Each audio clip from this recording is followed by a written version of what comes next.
Thank you very much for the opportunity to come and talk a little bit today about the federal aquaculture research, education, and extension effort that we have.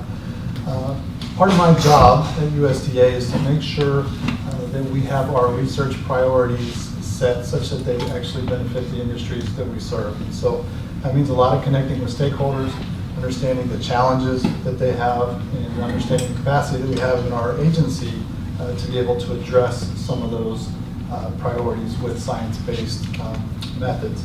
So with that, it's important to connect with stakeholders. It's also important to connect with other folks in the federal sector, and that we have a lot of interagency coordination. There's a lot of work that can be done, and there's no reason that we should be duplicative in our efforts. And so a lot of opportunity to interact with our other colleagues. So in putting together this talk, I put together some thoughts that are part of a collective effort that we have. So there's a lot of influence from our agency at ARS, but also from the other folks in the room that we work with, and I very much appreciate their contributions. So I often, when I'm talking about aquaculture and our investment, turn back to the National Aquaculture Policy that came from the 1980 Act that has been referenced this morning, and in particular this last sentence: it is therefore in the national interest and in the national policy to encourage the development of aquaculture in the United States. And for me, and for many of the folks that I work with, we are encouraging aquaculture in the U.S. through research, through education, through the extension programs that have been set up in our respective agencies. So a lot of this has been discussed already today, our capacity for aquaculture in the U.S., capacity for expanding aquaculture in the U.S. We have a great regulatory framework. We have capacity for innovation and technology development. This is across many sectors, and also including, I would highlight, agriculture. We're a major producer of fish feed ingredients. We have abundant aquatic resources. We are an agriculture nation. We have the most agriculture exports in the world. And so we really have a foundation that will serve us well to be able to have science-based expansion here domestically. Also point out low aquaculture production, high seafood consumption, about a $20 billion seafood trade deficit that we have. And as part of USDA and Health and Human Services look at the dietary guidelines and their recommendations, Americans only eat half of what the recommendations say at this point. So a lot of capacity, a lot of justification for aquaculture here in the U.S. Being in the federal government, there's a lot of agencies that touch aquaculture. So I've listed them here. This is a snapshot that was taken a few years back. Everybody that does research involved with science, involved with policy, trade, or any kind of aspect related to aquaculture. So for this reason, we have what we refer to as a subcommittee on aquaculture. Again, this was authorized by the National Aquaculture Act of 1980. Back then, we referred to it as a joint subcommittee on aquaculture. It's been referred to as the Interagency Working Group on Aquaculture, and now the subcommittee on aquaculture that sits under the Committee on Environment. The idea here is to prepare coordinated research and development strategies and recommendations for accomplishing national goals, and then also serving as a federal interagency coordinating group that can have agencies talking to each other here in our nation's capital. So as Jeff mentioned this morning, aquaculture is agriculture, and it's also complex. Here I've highlighted what we consider in ARS in terms of agricultural food production systems, where you have to consider the genetics that are going to go into the system, the environment where the system is located, the management practices that will be implemented, post-harvest treatment of products, and also the social factors and the marketing and all the things that go into that. When you consider the complexity of all these issues and the need that we have science and technology development to support them, but also to support the policy around them and how we treat the different factors that we have. For instance, genetically modified organisms have seen some need for regulation in agriculture and animals, both in plants. The environmental systems, management systems, biosecurity, fish health management, both within a company and in an industry. All these things are important and require an investment in science and technology.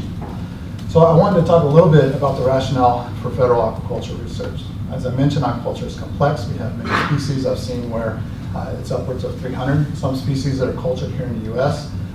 As Craig pointed out, there's maybe 30 or so that are the main species that we're producing. You have many production systems. You have the ponds, the raceways, the circulating aquaculture systems, and so on. But I think the most important rationale for this is that we have many small businesses. I think it's been estimated that we have around 5,000 aquaculture companies in this country, and most of those are small operations that lack their own capacity for research and development. So this is where the federal government can step in and support. Supporting economic development in rural and coastal communities we've heard about. Forming policies decisions is something that's inherently governmental, and so it's important that we have the capacity to do that. I see that the federal government is really has a role as convening industry, so these are folks that are sometimes competing, sometimes working together, but it's important that we serve that role, trying to look out for various industries on behalf of the nation. And then I think it's incredibly important that we support extension and education. So I tend to think about things in the research realm, but the extension is important. We have to get these technologies on farm, get them implemented, and the education is important, especially when it comes to developing our workforce. So one of the things that I've been asked to do is to lead the development of a federal research strategic plan for aquaculture.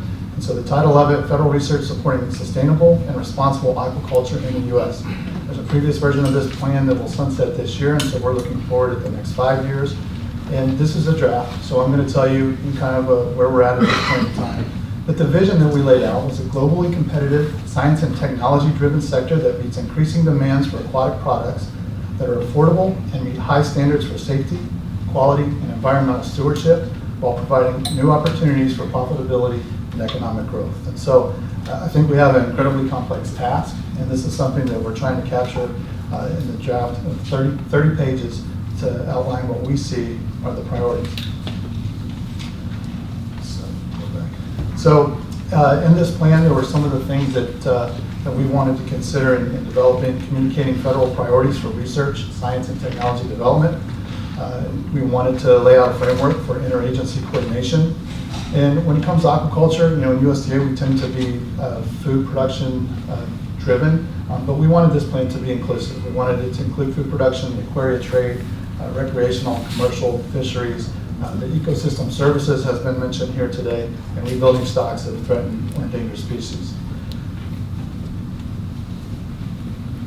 So since the last plan was developed and released, there have been some major advancements that we've had, and we thought it would be important to comment on these, and some of these have been discussed already. We mentioned rural and coastal communities and economic development. Human health, the benefits of seafood and human health is something that we feel has been understated in the past. Modernizing agriculture, we're seeing tremendous gains in the ability to farm all species. It's not just the gains that we're making in aquaculture, but in livestock production, in crops. We have precision agriculture technologies that are being developed. Aquaculture needs to be a part of that. Seaweed production has been mentioned, aquaponics, the ability to combine production systems between plants and animals, the development of recirculating aquaculture systems that are coming online, seeing large capital investments to develop and use this technology here in the U.S. And then a lot of excitement about the opportunities that we have for offshore aquaculture. So quickly, we have 3 goals that we are outlining in this plan, and I wanted to share those and some of the major objectives that we have. The first, provide rural America and coastal communities with new economic opportunities. And so here in the first bullet, we were thinking about communicating about aquaculture. It's got, in some communities, kind of a bad connotation, and so we wanted to ask the question, how do we change that? How do we provide good information to the public that they can understand the economic and environmental benefits of aquaculture? Second, conduct socioeconomic research to remove constraints to aquaculture and identify market opportunities for U.S. farm seafood. What should we be growing? What are the opportunities? We have a large investment in catfish, and we should maintain that. But what are the other species out there that have great potential that we should invest in as well? Educate and train a skilled aquaculture workforce. Even in ARS, when we go to hire scientists to find one that has an aquaculture background to come in and work on our projects can sometimes be difficult. And so we're bringing in people from outside aquaculture, and we're training them to work in this area. It's critically important that we're able to train people to work in this field. And then finally, enable science-based expansion of aquaculture, and this is kind of what we refer to sometimes as the tools for rules. What are the information that's needed to develop policy around aquaculture and the ability to expand here in the U.S. Improve aquaculture production technologies and management tools. So this is where we typically work. This is in USDA, providing farmers with access to improved genetics for aquaculture species without impacting resident populations. We were just talking about this a minute ago. where breeding and selection and genome-enabled activities fall under this, but also other species that limit the reproductive capability of farm fish so that if they did escape, they would not have an impact on resident populations. Safe and effective tools and technologies to enhance and commercialize production of promising species. As I mentioned, there's many species out there that are native that we could be farming. What is it going to take to get them to market where that's currently being supplied with fisheries?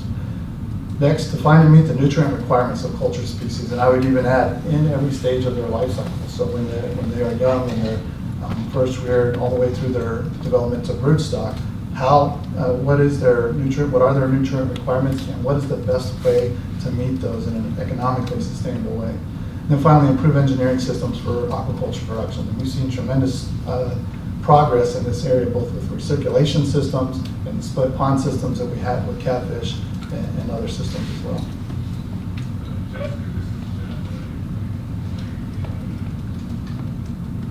So third goal, essentially enhance implementation of One Health approaches for aquaculture.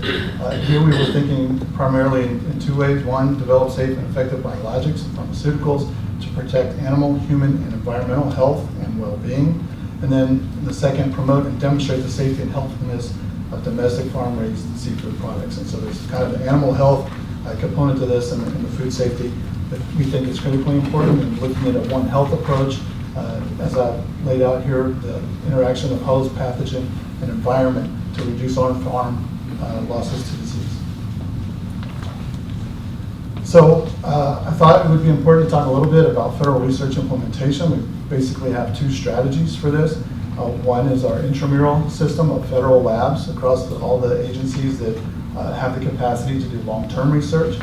We think it's important that they are stable focal points for activities that require a long-term investment. And some of these might include having test or demonstration sites, hatcheries, feed mills, pilot-scale grow-out opportunities, multi-generational genetics and breeding populations, and disease diagnostics as we have in many state and federal labs. We think it's important that these labs be responsive to federal goals and regulatory needs, and so something that, as I mentioned before, we find to be inherently governmental. And then having risk factors that we're able to take on that are a little bit higher than what the industry can do for itself. It's something that being mostly small businesses is something that the federal government should support in terms of taking on risk. In extramural support, we're talking about support for universities, the private sector, and even sometimes other federal agencies. These are shorter term projects, typically 1 to 4 years, and they're going to range, have a wide diversity of topics that they'll cover, new species, the kind of projects that don't take a long-term investment but may lead to a long-term investment depending on their outcomes. They typically have strong education and outreach components, and again, the risk factors can be elevated compared to intramural supported research as well. I think one of the most important things that I've seen is that when we have the ability to integrate the intramural and the extramural programs, we come out with value-added products that are critically important for supporting our industries. And so I would say that the integration of these two capacities is extremely important.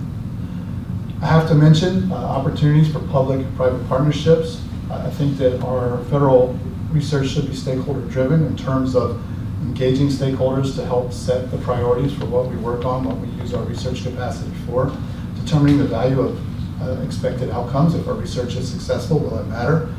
As opposed to the value of research products. So how well did we do? Is this a successful program? And is this program having an impact on your industry as we would expect?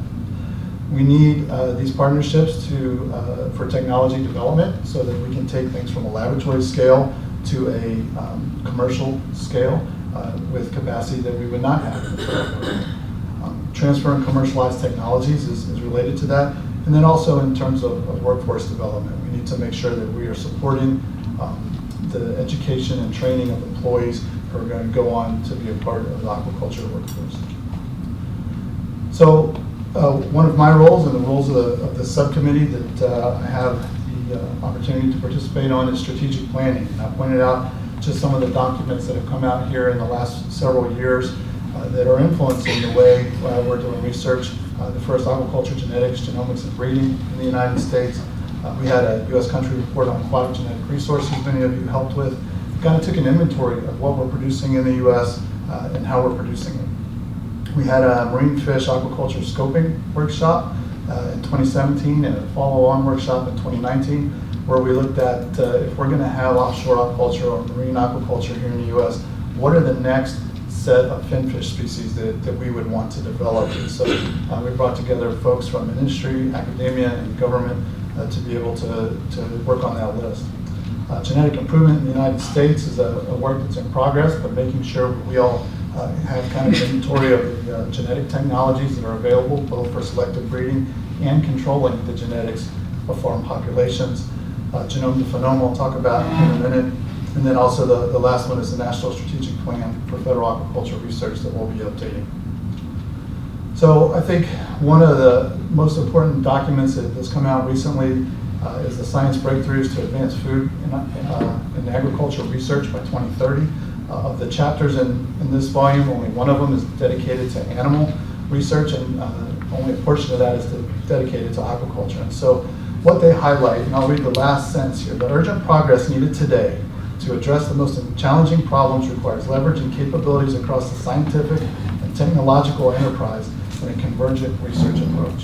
What they're saying is we used to do science in kind of silos, where we had geneticists over there, we had engineers over there, we had nutrition people somewhere else, and they didn't really talk to each other. And that has to come to an end, because this is one production system that we have, and our efforts should be concerted with one another.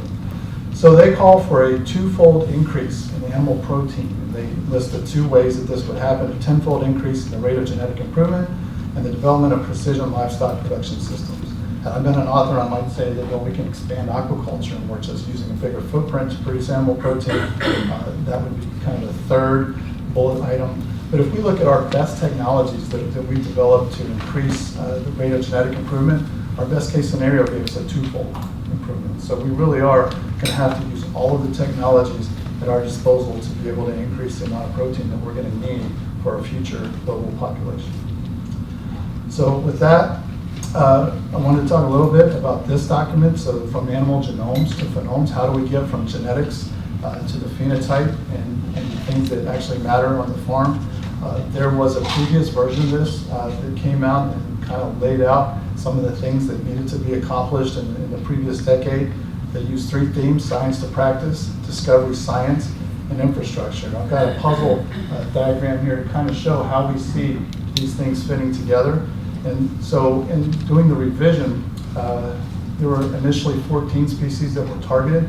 We opened this up because we felt like this couldn't be inclusive of all the aquaculture species that we work on, and that so much has changed about the way we do genetics and genomics research these days, that there were just more opportunities and a much bigger community working in this area.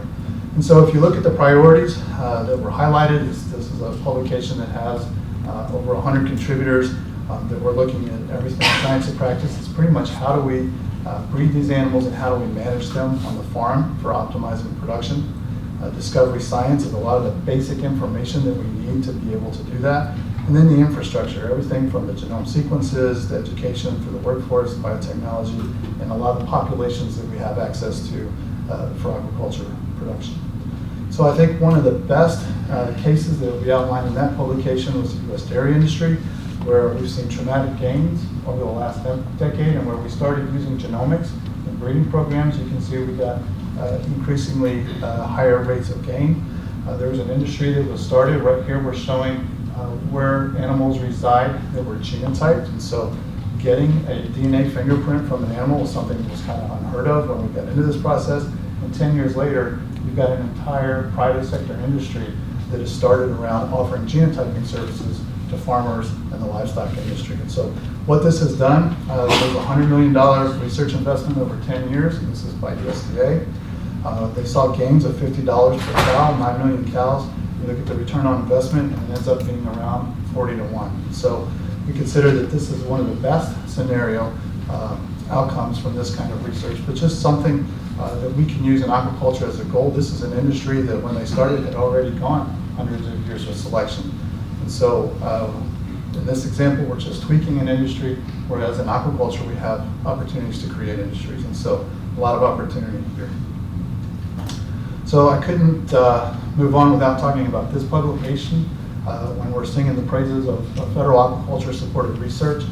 This is came from Dave Love with the Johns Hopkins School of Public Health, an analysis of $1 billion of aquaculture grants by the U.S. federal government from 1990 to 2015. So just to hit the highlights, there were about 3,000 grants they looked at across the various agencies, but it added up to a little over $1 billion worth of funding. And his analysis came out with a 37-fold return on investment. So this is something that all of the federally supported research across the nation can be very proud of. So with that, I'm very pleased to be able to work with a fine bunch of people here in the federal sector that have contributed to the scientific planning that's going on and the interagency coordination. As one of my colleagues here likes to say, we're from the government and we're here to help.